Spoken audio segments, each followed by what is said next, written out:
I have healed 2 autoimmune diseases. It wasn't until I stood in this specialist office and he said to me, this was always going to happen. This is your genes. A voice really clearly came through and just said, now you can heal you.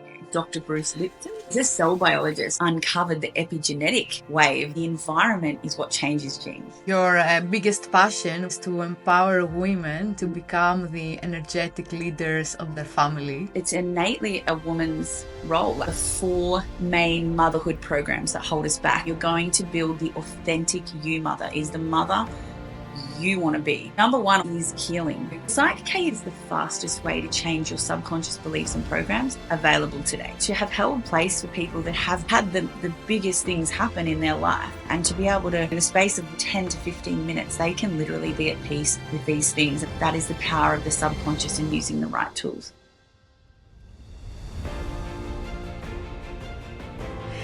Jacqui, welcome to the Ascended Lightworkers podcast. It's really great to have you here. How are you doing today? I'm doing wonderfully. I'm really excited to be here with you and to chat all things feminine, divine, and healing. Awesome. I'm very, very excited as well for this conversation. It was long due. Mm-hmm. So, Jacqui, you are a leading health and empowerment mentor for moms, mm-hmm. and a highly sought after PSYCH-K Facilitator. Mm-hmm. And your work is around empowering moms, empowering women. So we're going to talk all about that. But first, tell us, what were the highlights of your journey, mm-hmm. and what were some key moments that really shaped your path? Sure. I love this question, and I love that it's first up. It's like we hit it hard, don't we? So I thought about this first answer, and to be honest, it might sound a little bit different to like a really glamorous moment, but it was certainly the moment that started this entire journey for me. So I have healed, 2 autoimmune diseases that I actually fell ill with after the birth of my first son. That was about 9 years ago. And prior to that, I was asleep, I think is a nice way of saying it. I was spiritually asleep. I hadn't remembered, and obviously programming and all the things had led me to just live in the 3D and kind of function at that capacity. And it didn't work because I burnt out and I was really sick new mum. And obviously I spent a lot of time and a lot of money manically trying to correct it. And the gift in all of that was that no one could help me. Not a doctor, not a naturopath, not a kinesiologist. I went everywhere and tried everything. And it wasn't until I stood in this specialist office, it was sort of the last layer, the last person that I felt at that point in my life could actually save me or help me. And he really just basically said to me, you were meant to be, this was always going to happen. Your skin and your hair, and I see a lot of this, and this is your genes. And so being, I guess, a victim most of my life, now I can reflect on that. Something really amazing happened inside of me, and that was my spiritual awakening in this office. It was such an odd thing, but he faded away and I couldn't hear what he was saying, and a voice really clearly came through and just said, now you can heal you. Because I believe I needed to hear from that gentleman that he couldn't help me and that I was destined to be unwell, for me to awaken and realize, well, no one's actually responsible for healing me. I have the skills and the capacity and the energy to do that for myself. And so began my spiritual journey. And it obviously there's been so many things since, but yeah, I would say that was a spiritual awakening for me. So I never forget that my power shone through in that moment. Instead of falling to pieces, I rose, and ever since that moment, I've never stopped rising. Hasn't always been easy, but I always rise to what I need to. Something else that's really important, which we're going to talk about, so I won't spend too long on it here, but is my introduction to the subconscious mind. So, a few years on from there, probably only 12 to 18 months, I actually found my way to understanding that I have a subconscious mind. Who would have known? And it basically governs all my beliefs, all my programming since childhood and even beyond. and was absolutely a contributing factor to why I had burnt out and become sick. So my whole world changed when I realized I could access this part of me and I could start a really, really deep healing process. That was when the healing got quite deep. And finally, the third thing I thought of, which we're going to talk about again, but I have just returned from an amazing spiritual journey through Egypt and Bali. I've only been back in my hometown for a couple of weeks, and really the point of change when I knew I was, you know, as healed as you can be when you step into coaching and leadership was when I started embodying my healing through my business. And so I started coaching women and guiding mothers, learning communication, teaching subconscious healing. And I've recently just even accelerated that beyond anything I could have imagined by traveling through these sacred lands and activating more of that power and that trust within me to continue my mission. So yeah, I think those three things, I think the spiritual awakening, my subconscious understanding, and then running a business and really bringing to the world what I had recovered from and how I could help other people. So I was following your trip to Egypt and Bali through the social media, and I could really see the energy coming through these pictures, and it really felt like a big adventure for you, and a lot of energy. So can you tell us about your experience? How were these trips, and did you have any lessons or activations or breakthroughs that you can share with us? Oh, so many. We need the whole episode, but I'll just touch on what I think is relevant, and I think it'll come through perfectly. So, for those of you that don't know, I'm actually I'm 30 weeks pregnant with my third child, my first girl. I have two boys, and I am carrying my very special divine daughter. And she, unknowingly in the beginning, was a big part of this mission, and it was quite difficult to explain to some people in my life why I wanted to this experience right now in my life. It looks almost different to them to want to do it now. Yet for me, it was the opposite. It was, no, I have to do this now. And so as we traveled through Egypt and we went to all the sacred divine feminine temples, Isis, Hathor, Temple of Dendera, these magical places, I started to realize that the activations were even more for her than for me. I've already activated a lot in my life. Not to say I didn't receive more, but I have this deep knowing in me that whatever she needed from those experiences energetically, she's received. I know that with all my heart. And so whatever happens here forward, she's brought Earthside activated. And that was always my goal. When I realized I had to heal, it was very much for children, because I was like, when mothers heal, the world heals. And so when you feel well healed, obviously well within yourself, spiritually awakened, on your purpose, that's what I mean by healed. You bring empowered beings into the world because they're in an empowered environment. And so I feel that I took that to that mission of mine that birthed a lot of years ago. I took to the nth degree by having her with me and having her activate along the way. I was also with a container of incredible women, 15 of us. I have a coach who does this. This is the work she does. She activates codes.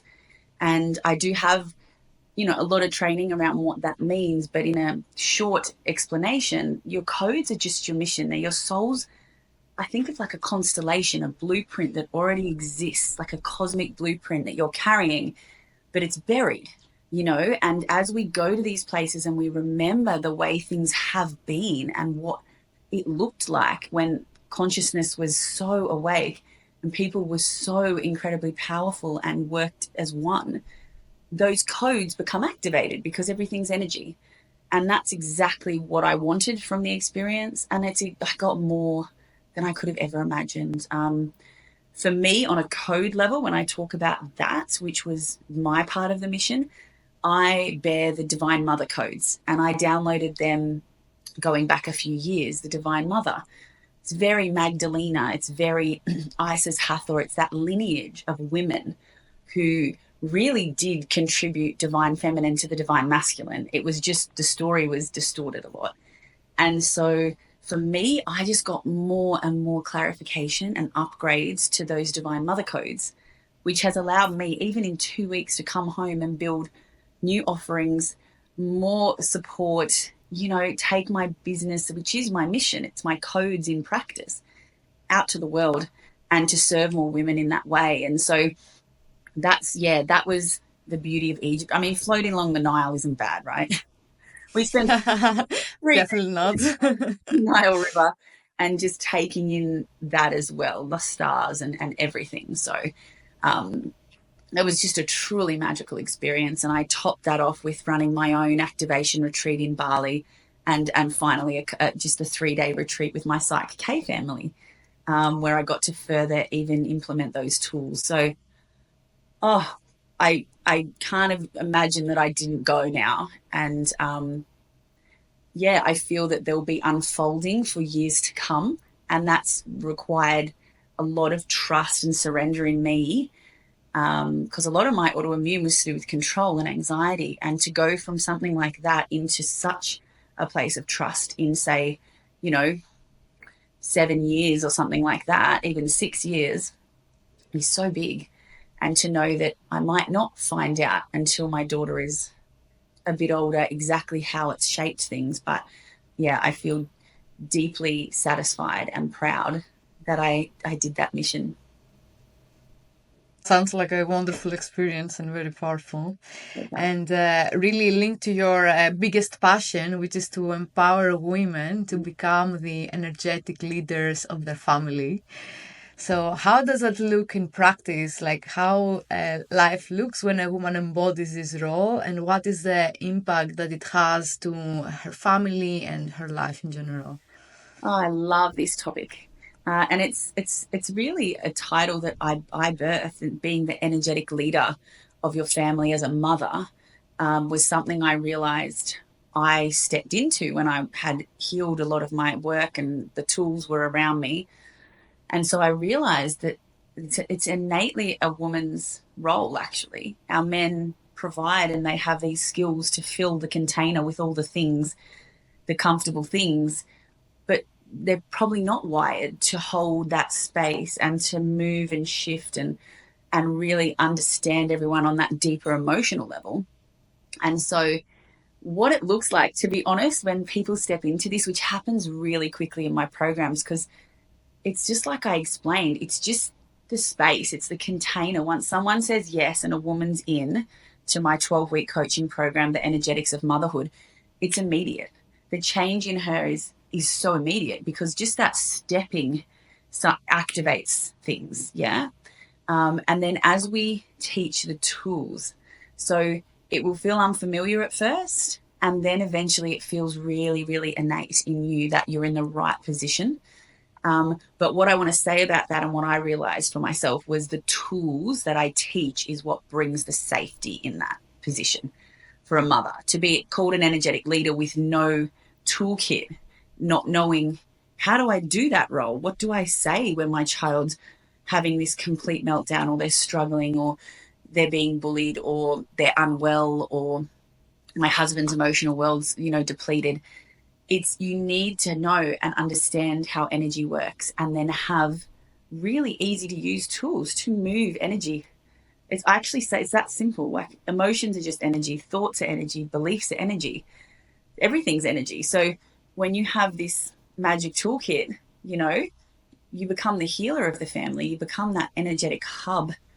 And when that happens, someone is steering the ship. Yeah, someone's got the energetic ship under control.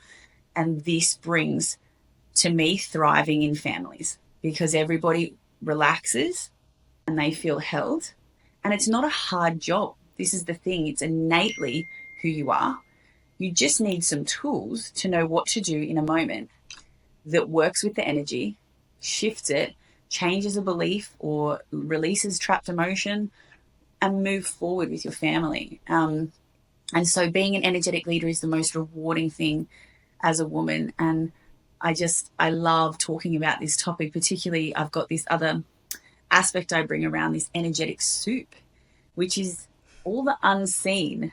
It's the thoughts, beliefs, communication, feelings of everyone in your family living in this soup that we can't see because it's energetic. It's the field, it's all of that that's going on, the tension and the things we kind of can't describe because they're intangible. So that's what you're managing as the energetic leader. You've got a hold of that soup.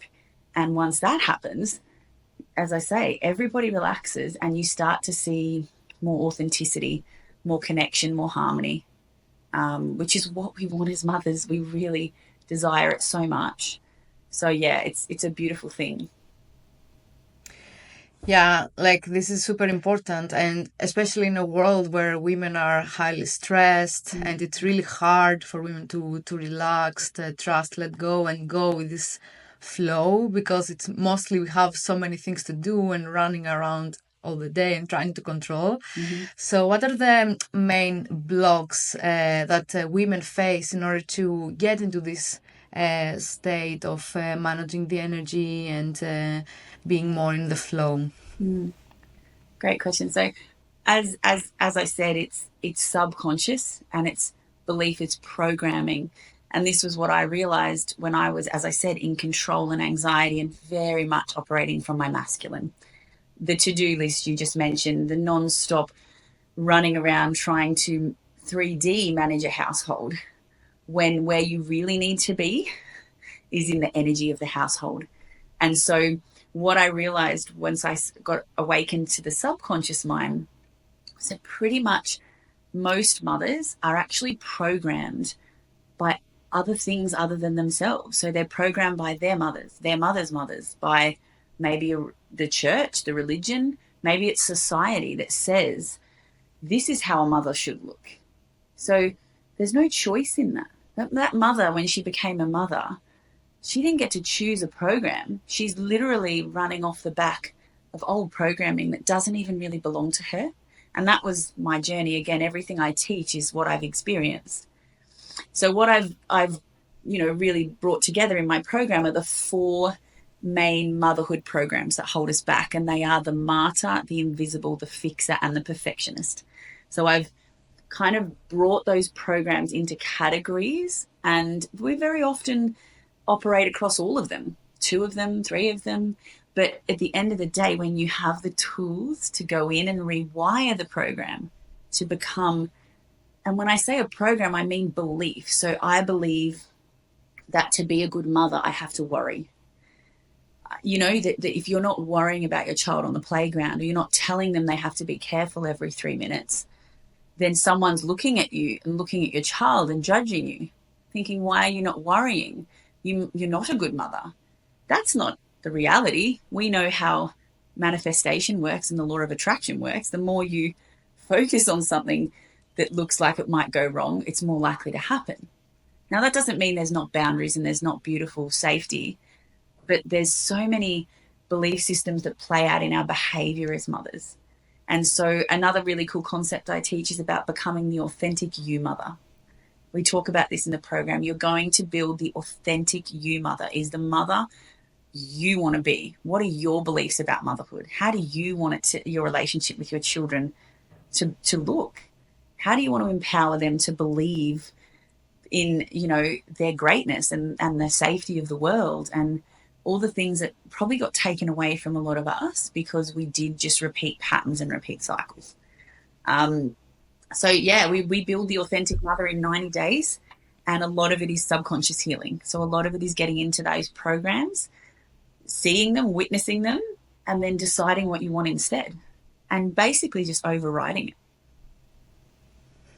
That's really powerful, because now it's like the time to decide how people want to do it that feels like authentic to them, and stop repeating things that they maybe learned like from their own parents, and really find a new way, a better way to raise kids and raise families. It's really beautiful. It is. So for women who are not yet moms and they're thinking of starting a family soon in the future, what can they do today to prepare for this role? Yeah, I love this because this eventually I will expand into this space, or I'll collaborate with women who are already working with mothers prenatally, or even teenagers, whatever it looks like. Well, number one, off the back of what we just said, is healing. So you need to find the childhood trauma. And trauma is a big word. It gets thrown around. It's not a blame thing. It's just a reality that in a moment when you were a little person without the capacity or the wiring to process things that were happening in your environment, if you didn't have a conscious adult with you, you have made up beliefs about yourself in those hard moments because you didn't know what else to do with your feelings. Okay. And it doesn't even have to be a repetitive thing. Sometimes our parents are just busy and they didn't show up. And still in that moment, you may have formed some sort of a belief that has been sitting there for 20 years. It hasn't been touched because it's subconscious. It's below the conscious level of mind. And if you haven't got the tools, you don't know it's there. You keep repeating that pattern of believing, what is it, worthiness? Is it that you're too much? I was very much too much because I had big feelings as a child. So I grew up believing I was too much. So I was too much for a lot of people because my beliefs came true. So I would love for women to unpack that childhood trauma, because what happens is when your children are born, whatever childhood trauma is still floating around, they are the master triggers. They will poke and show you that wound day in, day out, and for healing purposes, because this is the divine plan. And again, if we don't have tools to do anything with those triggers, we become the cranky mum. We become the unhappy, abusive, sad, misaligned mum, because we're just stuck with these feelings and we don't know what to do with them. So I would be saying, get into a program like mine. You don't have to have kids. The tools work no matter what, and they're going to stay with you when you do have children, but start finding the childhood trauma and really cleaning it up so that you're not repeating patterns that are going to make their life sort of similar to yours, and it's going to make your motherhood journey less enjoyable. I think it's even better to do it before, because there is more time. I guess when you have the children, it's like so busy. So the last thing people are thinking is about healing their traumas. This is the thing, and this is where I've had to bring in very simple tools for mums. We have to be able to do something that is manageable. We can't go and sit down and meditate for an hour to clear childhood trauma. We need quick, fast acting relief from these moments. And so the other piece I wanted to just mention for any of women who do watch this that aren't mums yet is, please do some work around communicating and values, because they're the other pieces that they really do matter to building your relationships in your family, without reigniting trauma, if that makes sense. Like because I became a conscious communication coach before I even found spiritual healing, because I realized that you can actually do or undo programming just with communication. It's a very spiritual tool, and we don't give it enough credit for what you say and how you say it, and how that will influence a child's beliefs or your own beliefs. So yeah, start. And again, I teach this in the program. It's sort of all rolled in, but you really want to get that down pat and not speak like you were spoken to as a child. Find ways, as I said, to hold that child in their anger or their frustration in a different language, so that they're not forming these beliefs that later on are going to become their issue or your issue. So they're probably the three things that I would focus on if I was looking to become a mum. Beautiful. Mm-hmm. So PSYCH-K was the modality that helped you the most on your own healing and transformation path, and it's a tool that you use right now mainly in your work to empower other mothers. So for those unfamiliar to it, can you tell us what PSYCH-K is and how it works? I can. I love this tool. So I think I've been a facilitator for maybe 4 to 5 years, probably in between. And so I am trained to the highest level, I guess you would say. There's different levels. So PSYCH-K is rapid subconscious healing.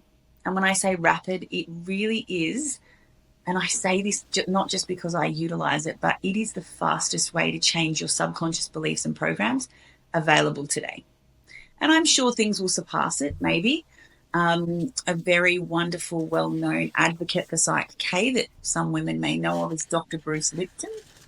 He's a cell biologist. He's an author, and he's now a spiritual leader. So he was a scientist that really uncovered the epigenetic wave that, hang on, genes, and this is perfect for me, right? Because I was told what was wrong with me was genetic, which immediately makes you believe that you are stuck this way. He realized and did the testing to prove that the environment is what changes genes. So what is in your internal, meaning my thoughts, my beliefs, my patterns, and my external environment, that is actually influencing my genes turning on and turning off. And his book, The Biology of Belief, brought me to PSYCH-K because at the end of that book, he lists PSYCH-K as one of the top 5, I think, from memory, healing modalities to rewire the subconscious mind. And I was lucky enough to get into a workshop, and I cried for the first day because I actually knew that I was going to be okay for the first time in many years. So it was a beautiful thing. But yeah, it's a rapid subconscious healing tool where we basically become whole brain. Whole brain is about, and there's a lot of split brain research that's associated with PSYCH-K. We've got 2 hemispheres and they do different things. And when we have trauma and when we have negative beliefs, we are really sort of moving into one and not using both. And everything PSYCH-K, all the different balancing and the tools we use in the process is geared to bring your brain back to being what we call whole brains. Both your hemispheres are working together to believe the same belief, the same thoughts, to hold the same programming, to reduce stress. And it's a really beautiful thing when you can feel that way because you're using the full capacity of who you are. And the other beautiful thing is we work with the conscious and the subconscious mind. Some modalities, and I've done many, are very spiritual and beautiful, and so is PSYCH-K. They sometimes leave out the conscious mind because we know, oh, wow, subconscious it's 95% of our consciousness, right? This is the thing. It's the iceberg. And the conscious thinking, talking mind is 5%. But it's still 5% and it still wants to be a part of the process. And if you leave it out and you make all these beautiful changes and just assume it's going to catch up, it's a critical mind. It's going to question things. It's logical. It's going to say, hang on, I don't know what happened there. So PSYCH-K is the only modality I found where it brings the conscious and subconscious into one. So you are at 100% capacity in that new belief. If we're forming a new belief, or if we're focusing on a situation or a relationship or whatever it might be, we become our full capacity using PSYCH-K. It's really remarkable. And how a session looks like if someone wants to try it out? Yeah. Well, beliefs are all there is. So there is talking. We have to talk in the beginning. We have to sit down and say what's happening in your life. People will tell you. It's amazing when you listen well and you're trained to do that, how people give you clues to where their negative beliefs are. So we always discuss. We find some clarity around what they're here for. What are they wanting to change in their life? Is it a relationship, money, their health? And there's lots, obviously. And we include muscle testing. So a lot of processes do. And again, it's because that's how we communicate with your subconscious mind. Because, you know, for an example, say someone comes in and they say, yeah, well, my relationship's falling apart. I don't feel worthy of love. They've just told me their belief is that they're not worthy of love. So we go, okay, why don't we look at changing that belief? Because as we know in quantum physics, we have to get out ahead of things to manifest. We can't be on the back foot. We need to believe the belief first that I am worthy of love to attract people that will show us that we have that belief. So the issue then comes that how do you know what you believe subconsciously, because it's below the conscious mind. So we bring in the muscle test, and we muscle test the beliefs to see if they already do have that positive belief. If we're getting a weak response, we're told that no, you actually currently don't believe that you're worthy of love. And that's when the balancing, the whole brain process begins, where we install that new belief into their subconscious mind within minutes. It's a very non-invasive, quick process. And we muscle test once we've done that to confirm that that new positive belief is now a strong muscle test. And that's where the conscious mind loves the muscle test, because it can see something change. This isn't just another person telling me I've got this new wonderful belief about myself. The muscle test was weak. I didn't believe it. I've gone through a process with this person, me, and at the end, my muscle test is strong. So it's that confirmation that, is, above just the talking. And it's so important to do that. And then we pretty much just come back to the original issue, and we say, what else might you need to believe you're worthy of love? And they might be like, oh, I need to believe my mum loved me. Oh, wow. Okay, now we're at a big thing. So I believe my mother always loved me, regardless of her actions. Whatever the belief statement becomes, we call it like a goal statement in PSYCH-K, but it's like an affirmation. We go back, we do the same process. So it's a very simple and effective way to break down the programming that causes us pain in life, It's beautiful. Really, it feels like a software upgrade. Yeah. So going into the subconscious, really upgrading all these beliefs that are like programs that are running without us even realizing. Mm-hmm. And I like this approach of like doing it quickly, because sometimes when you start working the subconscious, it might take a while Mm-hmm. to really believe in the actual belief that we want to install. So having a way to really go and test it, and then have the conscious following and agreeing with it, Yeah. I think it's super important. It's so important. Yeah, we can get through 10, 12 beliefs in a session. Beliefs you might have had your whole life. You can get through 10 if we move in that way. And it's such a beautiful thing to be a part of, actually. I never get sick of doing sessions with people. It's really beautiful. So maybe can we talk about some like examples? So you told us about being worthy of love. How else, or what kind of programs can we require when it comes to improving relationships, finding love with PSYCH-K?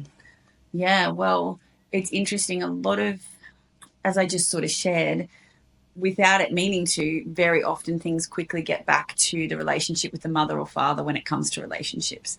It's because it's that first exposure to the feminine or the masculine, and how you were held in that relationship really can depict how you move forward. And it's specific to the masculine or the feminine.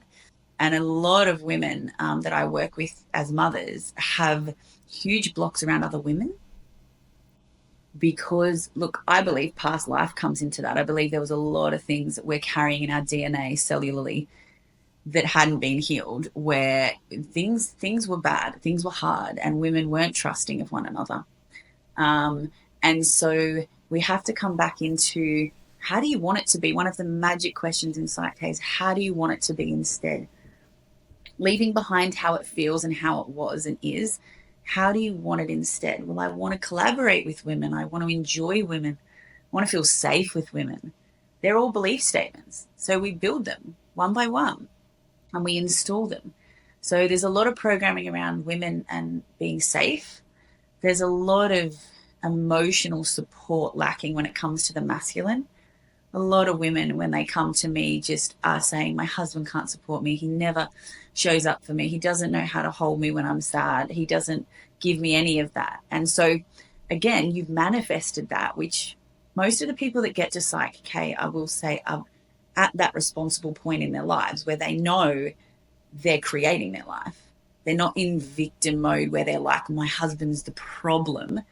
They're with me in the session because they're aware that they've manifested this man based upon what they believe.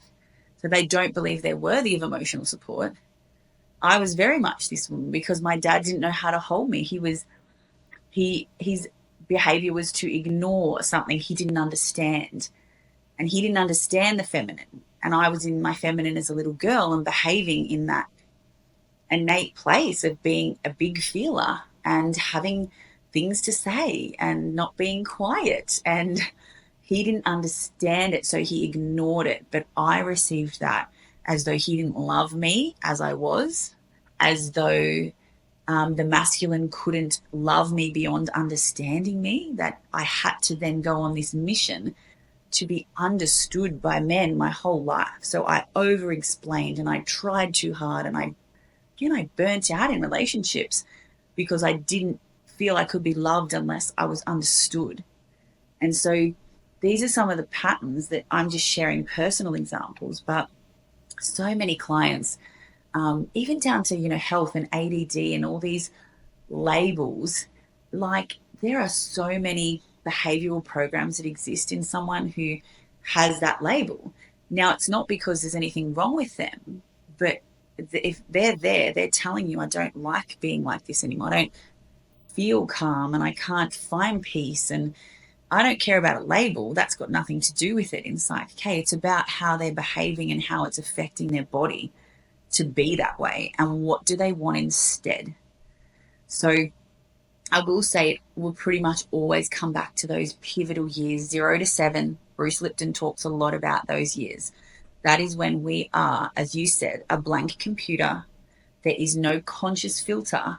Doesn't exist until past 7. So we don't get to choose what we take in from 0 to 7. It just goes in hypnotically, and it sits in the subconscious, and it plays a tape until we choose to go back and revisit it. And that's what PSYCH-K is. You're revisiting the tape and you're deciding, how do I want this to be? Who do I need to forgive? Most often it's you. And I'll tell you the biggest person that needs to be forgiven when we get through the parents and this and is forgiving yourself for ever giving away so much power to the people in your environment. And that's a beautiful thing. That's when we find our empowerment again and we start to really rise and understand we're the creators of life. Yeah, that's so true. Yeah. And do you have any examples when a person like comes to you and they work on these aspects? What changes in their actual life? So what they notice right after going through this process? Yeah. Well, as I said, PSYCH-K is an immediate tool. So there's no integration as such. Like, you don't need to go and say a bazillion affirmations or, rewrite a journal. It's done. So in a moment, we complete a balance. It's immediate. So what I will say is a lot of peace and non-attachment. This is our default place in PSYCH-K. We default to taking trauma to peace and non-attachment. So very often people will send me feedback or they'll tell me in a session after just one balance, oh my gosh, I cannot believe I do not feel anything towards that event or that person. Immediately I can, and it's not that we take a memory away. That's not what PSYCH-K does, but it takes away the sting. It brings your subconscious back to seeing it as just an occurrence, but you have no emotional attachment to it anymore. So to have held place for people that have been sexually abused, physically abused, domestically abused, they've lost children, they've had the biggest things happen in their life, and to be able to, in the space of 1 hour, actually 10 to 15 minutes, they can literally be at peace with these things. And that might hit a few people, but I guarantee you that is the power of the subconscious and using the right tools. So peace and non-attachment, and peace and non-attachment is a magnificent way to live, because that's how we're actually meant to live when we're whole-brained. Things come in, we process them with our left and our right hemisphere, bit of logic, bit of creativity and emotion, and we allow them to go through us and we experience, but we don't hang on and block a hemisphere because, again, we couldn't understand it, or we were too emotional, or we have a belief. We allow these things to happen without the attachment factor. And that's where you can be a really well human being. You can be healthy because you're not full of blockages and energetic issues. You're really just showing up to life one day at a time. Beautiful. Yeah. How about working about the topics of creating abundance, manifesting wealth, building businesses, and also in a way that it doesn't burn us out? Yeah, that's important, isn't it? Yeah, I get a lot of people, a lot of women too, funnily, once we get through the healing work. It's kind of like, I think they mimic my journey in a lot of ways, and that's quite normal when you coach. You're coaching the woman you previously were. And once women get back to feminine empowerment and the tools work and the family settles, it is automatically the next thing that you want to serve. It's just who we are. And we want to bring whatever those codes I spoke about are into the world in some sort of a business or a collaboration or whatever it is. So beliefs are everything. What do you want to believe about running a business? It is easy for me to start, run, and manage my business while I'm a mother. Now, I can guarantee you most women who are mothers that start a business probably don't have that belief system because they didn't see anyone do it maybe before them, or they're getting judged because society is still in the old days of you need to, you're a bad mother, you're a neglectful mother.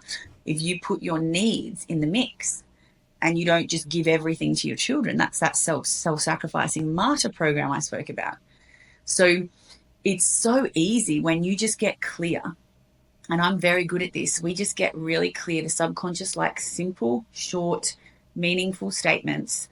We get clear on what you want. Sometimes we have to go around and build a statement a few times till it's really meaningful. Once it's installed, I have women go home and they're like, I just completed, setting up a business, bank accounts in 2 hours this afternoon, and I have been procrastinating on this for 12 months. That's the power of having the subconscious mind with you in the process. When it is against you, it's like, imagine 95% of something pushing against the task. We burn out in that environment because we're only using the conscious mind and we're trying to push and push and push. And this other big part is going, nah, because you're a bad mother. So you got to choose, right? So it's thinking, well, this isn't safe because you can't be a bad mother. So I'm going to make it impossible for you to do that because you currently believe if you start a business, you're a bad mother. And then all these procrastination behaviors show up. Women are like, why do I not do it? And they're so frustrated at themselves. And I find that hard because they're so magic. Women are just pure magic. And so we just work on what we call like a secondary gain. Like, why is it not safe? Why is it not safe to run a business right now? And they'll tell you the beliefs. And we hit those beliefs one by one by one until there's women out there that are coaching because I've taught them and now they're doing the same thing. So it's all thanks to PSYCH-K. And there's other tools I teach that support. But yeah, PSYCH-K to me is the master tool that gets us there very, very quickly. One of the most impressive applications is healing health conditions such as chronic stress, PTSD. So what is the importance of the subconscious mind in forming those diseases or like conditions, but also healing them? Again, it's really in that programming. And I'll give you an example for me, just so it makes sense. But my autoimmune disease was a disease called mast cell activation, which is where my whole immune system went into hypervigilance and hyperreactivity, and I couldn't function in the world. I was allergic, sensitive, chemically sensitive, food sensitive. I had to move out of my home. I was electrically sensitive. I was so sensitive. And when I bring that back, it was to do with growing up with a mother who made me believe the world wasn't safe. So everything was don't, no, worry, doubt. And now what I was able to see that the program I had immediately accepted was that the world wasn't safe. And it took 32 years for that to deplete my body because of all the behaviors I then used to keep myself safe. I overdid, so because I had this significant belief that was like, wow, you're never safe, Jacqui. You're never grounded, like you're never safe. So you compensate. And so to me, what I see the body as is the compensation tool. It's trying to compensate for these really big beliefs by giving more, doing more. You're not looking after it. Addictions, right? Because we have no self-love. So we start behaving in that way. And then we damage, the body. It's a healing machine. So again, what do you want to believe? You can believe everything's healable. I do. But it really is then that stress, the nervous system is still a part of this body. Our subconscious mind is connected directly to our autonomic nervous system.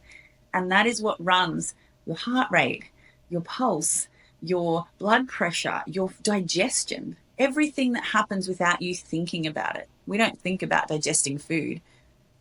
That happens automatically because of the autonomic nervous system. So if the subconscious is saying you're not safe, and sending that signal through your nervous system for 32 years, you're going to end up in a hypervigilant state because you're never safe. So it's almost like a manifestation. Your beliefs manifest in your body as disease. So all you need to do is rewrite your beliefs and decide what you want instead. The nervous system is like that supercomputer. Well, the brain's sending those signals. You're the power. You reprogram that center. And so by working with people around their health and PTSD I have healed CPTSD using PSYCH-K. Now that is huge. There's many people that will tell you that is not healable. That specific disease is about feeling safe to be safe. It's a double safety issue. You don't even feel safe to feel safe again. It is not safe, because the worst thing that could ever happen would be that you suffered again. And your subconscious keeps you in this limbo that is not comfortable. You are not healthy mentally, emotionally, physically, but it's safer to be here than to trust and have something happen to you again. So you keep yourself here. And this is the same with diseases. What is it giving you? My disease was giving me a lot of attention. So I was getting attention the way subconscious didn't care that it was making me uncomfortable and sick. It loves me, but it's safety first. You're getting what you need from this. You're getting love and attention and respect. So we keep this thing happening. You've got to decide what you want instead. You need to say, well, I can have both. That's what I had to do. I can be healthy and feel loved. But ever since I was little, I was told I was a sick baby. You were born with a lazy eye. You were sick. You didn't do food. You couldn't digest. So I had been programmed to receive love in a sick body. So what did I do? It lasted for roughly 30 years, and I was back to that same place again. I'd manifested that, but I had to change the beliefs to be able to get out of it and rewire the nervous system to health. And it's remarkable. I was told I couldn't have kids. I'd had one. I've had two. I'm having another one, at 41 years of age, and I'm the healthiest I've ever been, thanks to PSYCH-K. So yeah, it's that epigenetic rule, and it's definitely about safety in the body and the nervous system, which we work a lot on in this program. There's a lot of mums with nervous systems that are struggling, and we need to work out their capacity and change all of that through their beliefs, which is what we do. Super powerful. It's taking people out of the survival, basically. 100%. And into the creation space. It is. It's even more. It's actually a freeze state, and I won't get into it. This is what I teach in the course. It's a freeze state where we are stuck in chronic ill health, and there's a reason for that too, which goes back to childhood. So we get to unpack that with the women in the program and through PSYCH-K, and they get to choose differently, and it's just so empowering to watch them heal. It's before your eyes. It's a gift. I want to take you now to another subject. I know you homeschool your children, which is a really brave decision. What were the main reasons that led you to take this decision? I want to be honest. It was a bit of a natural evolution from healing. I once you've healed what you've been told is unhealable, and you feel that, you become very curious to what else you can do, that you've been told you can't do, you know, and you start to branch off into discovering all of that. Homeschooling is the most free, amazing life. I would never give it up for anything, yet it took a lot of healing while I was doing it. Like we spoke about, your children will still find those places you haven't found yet. And when you're with them 24/7, not that it's 24/7, but you know, it starts out that way. There's some work to do, which is why we need the tools. But the main reason I homeschooled was because I was a belief coach. I'm doing belief work. And I started to reflect, whose beliefs do I want programming my children? Do I, you know, and this isn't to bring anybody down, because, you know, I have great relationships. My son did go to school for 2 years. I didn't want his belief system 0 to 7, right? We talked about that, being programmed by people I didn't know. I didn't know how they emotionally and mentally show up in the world. And here I am, I've done all this work to reprogram myself so I can be a better mother for my children. And I thought, wow, I can't do this. It was actually a really interesting story. I was driving to school. My son was, they said, dyslexic, you know, probably ADD, struggling, not engaging, socially anxious, all the things. He just didn't want to be there. I tell you 100%. My son is the most, he's incredible human.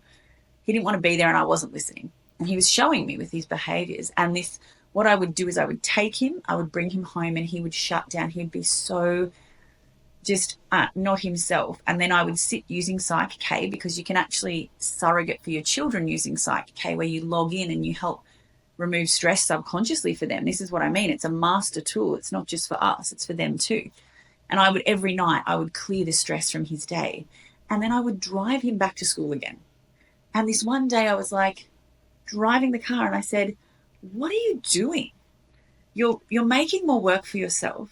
You are damaging your child, because no amount of PSYCH-K can change that you drive him back every day, you know. And I just pulled the car over really quietly, and I said, we're going to finish up in 2 weeks at school, buddy. Do you have any questions?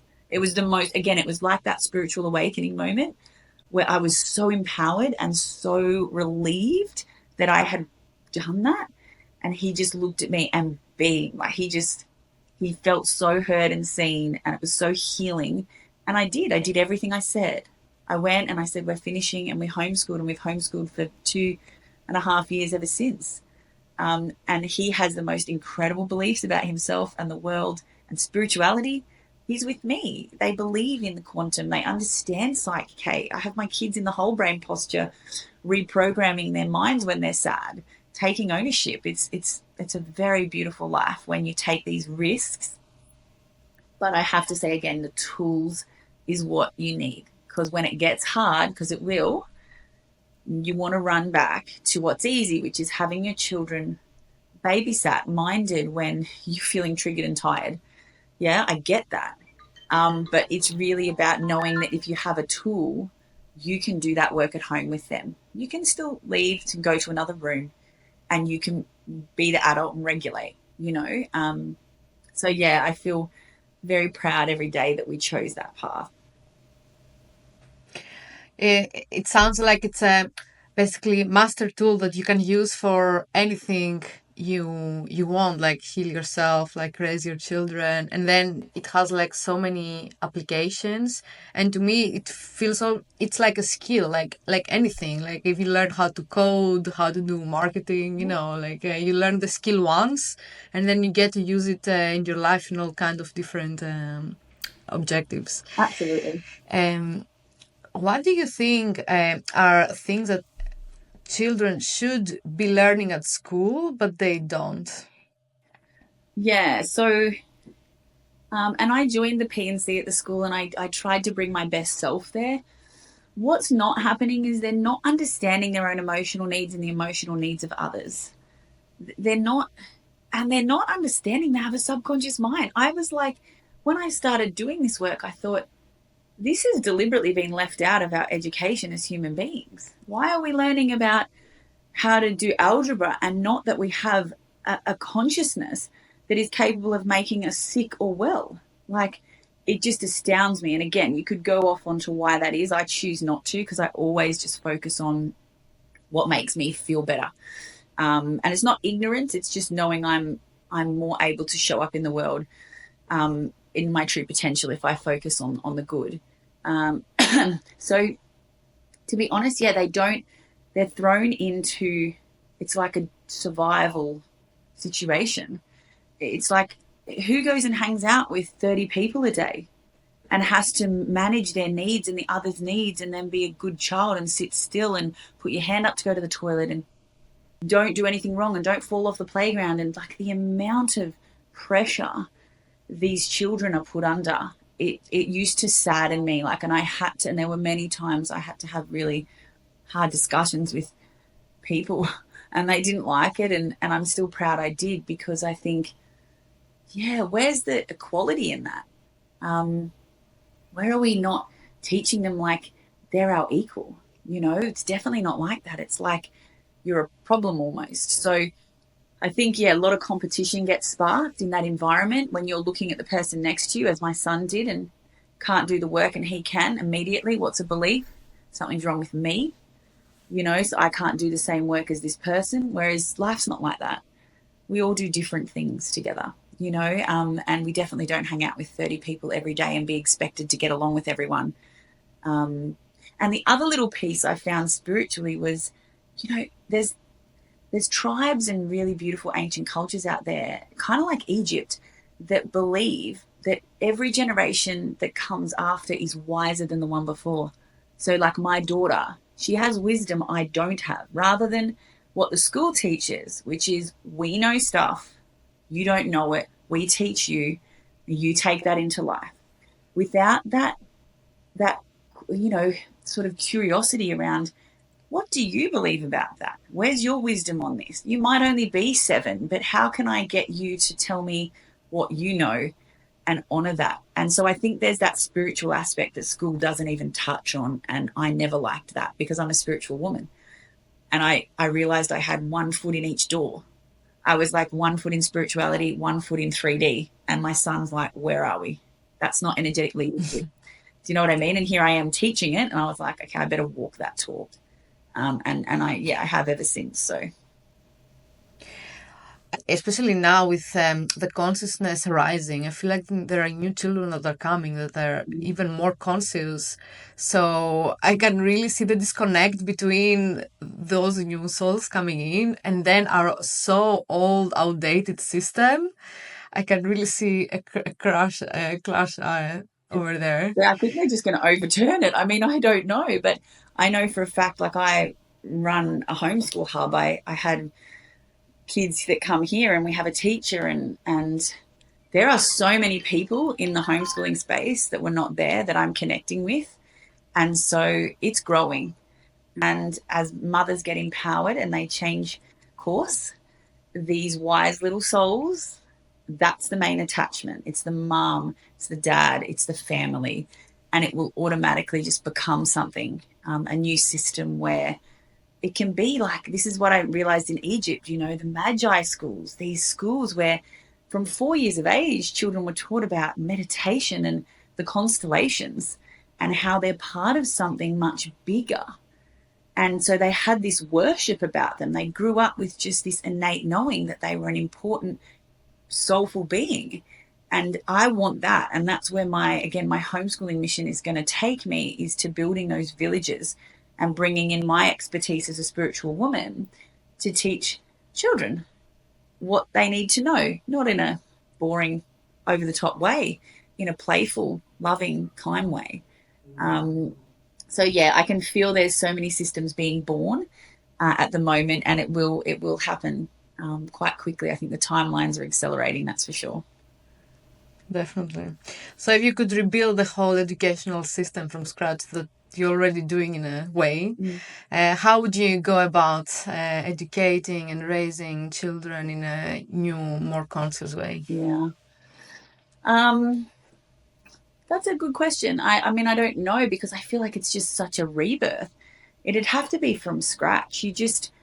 They definitely do not need to be away from their family home for 5 days a week. This was my number one thing. I was like, how do we do that? Send our little people, you know, somewhere else. And and go, oh, because their friends are there, they're happy. I think they've just become accustomed to the fact that they're going, whether they like it or not. And this isn't a dig at mums that do school. It's just about getting very true and honest within you, whether it feels good or not.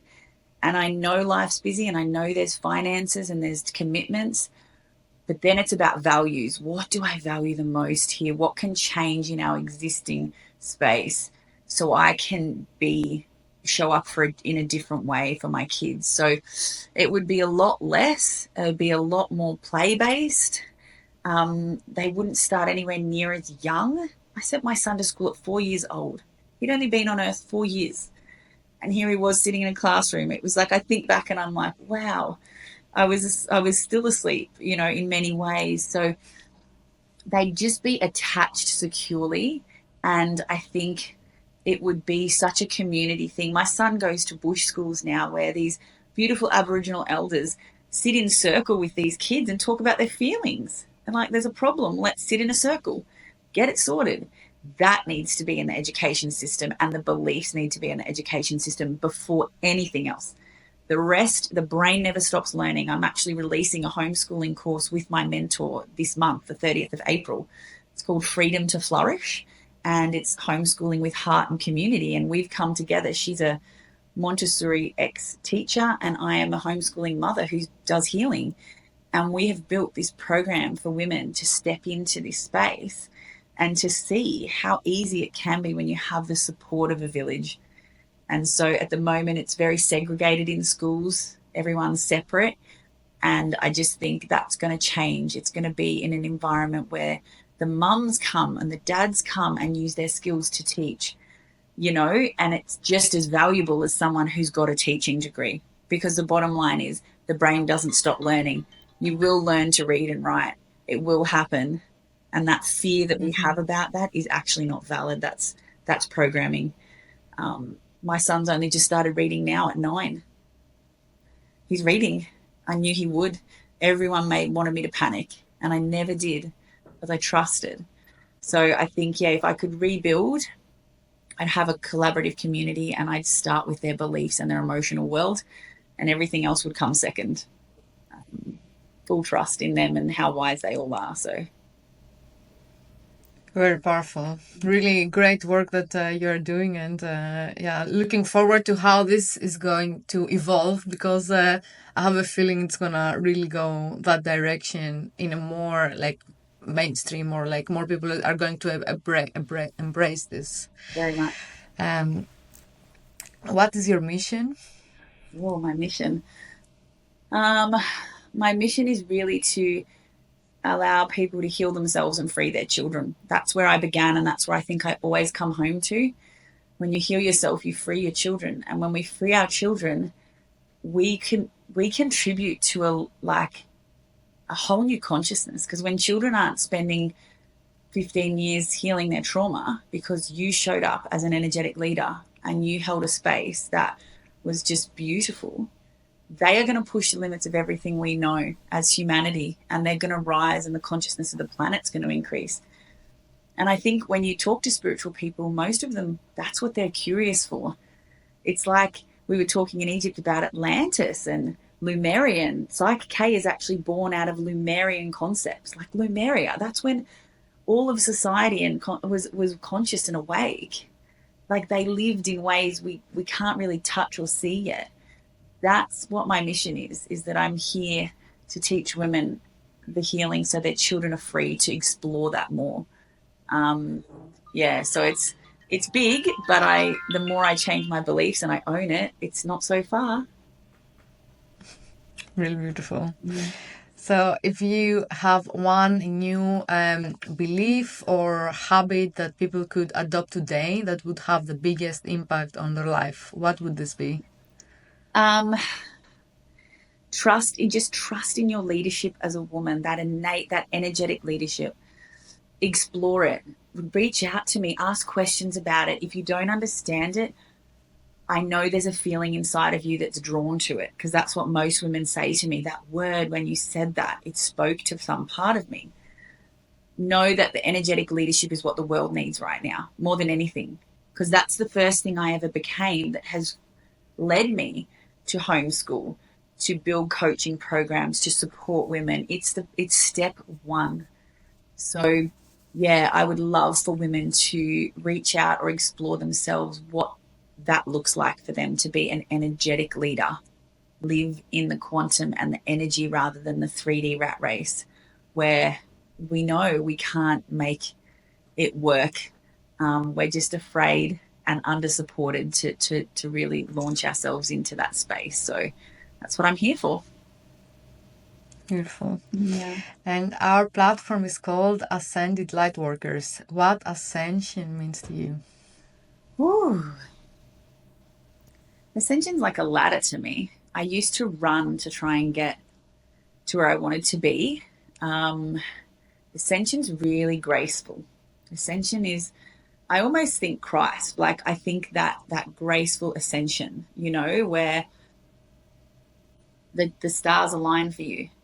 And because you're walking your embodiment, so being the woman that you, want to be, you naturally ascend. It's a natural part of life. And I love the word. I work with a business coach who has a program called Ascension, and that's what she did for me, was she helped me to ascend myself through my business. And it was super graceful, and I love her for that. So yeah, it's exciting. That's why I love this platform. That's why I'm here and love you. Jacqui, I want to thank you for coming and having this conversation today, and also thank you for being part of the Ascended Lightworkers platform and for all the work that you do to empower women to become the energetic leaders of their family, to heal, and to really become creators of the new systems, the new world. Yeah. So for people who want to get in contact with you, they can go to your profile on the Ascend Lightworkers platform. I'm gonna put the link below, and work with you with one of the PSYCH-K sessions for well-being, for improving relationships, from manifesting abundance. And you also offer intensive 1-month programs and other programs that people can choose from.